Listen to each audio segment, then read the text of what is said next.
BJP రాష్ట్ర అధ్యక్షుడు Karimnagar MP Bandi Sanjay Kumar April 24వ తేదీన సోమవారం కరీంనగర్ జిల్లాలో పర్యటించారు. ఆదివారం కురిసిన వడగంట్ల వానకు దెబ్బతిన్న పంటను ఆయన పరిశీలించారు. ముందుగా కరీంనగర్ రూరల్ మండలం ఫకీర్పేటలో వానకు దెబ్బతిన్న పంటను పరిశీలించి రైతులకు ధైర్యం చెప్పారు బండి సంజయ్. రైతులంతా అధైర్యపడవద్దని, బీజేపీ పార్టీ అండగా ఉండి ఆదుకుంటుందని తెలిపారు. తమకు జరిగిన నష్టాన్ని బండి సంజయ్కు వివరిస్తూ రైతులు కన్నీళ్లు పెట్టుకున్నారు. ఫసల్ బీమా పథకాన్ని తెలంగాణ రాష్ట్ర ప్రభుత్వం అమలు చేయకపోవడంతో తమకు పంట నష్టం జరిగిందని, అందకుండా పోయిందని రైతులు ఆవేదన వ్యక్తం చేశారు. రాష్ట్ర ప్రభుత్వం రైతుల పట్ల వ్యవహరిస్తున్న తీరుపై మండిపడ్డారు. సర్కార్నే ఒట్టి మాటలే తప్ప చేతులు లేవని ఆరోపించారు బండి సంజయ్.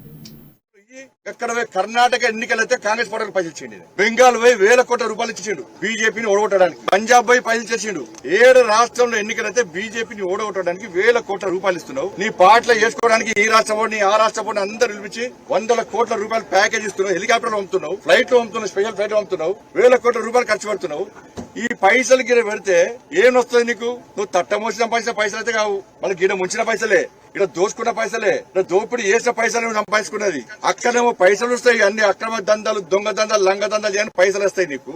ఇతర పార్టీలు బీజేపీ ఓడడానికి వేల కోట్ల రూపాయలు ఖర్చు పెట్టడానికి పైసలు ఉంటాయి నీకు.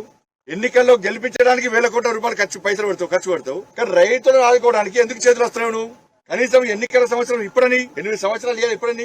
మరి ఇలా ముఖ్యమంత్రి రాజకీయాల గురించి ఆలోచించకుండా రెస్ట్ తీసుకో, ఒక్కసారి బయటికి రా.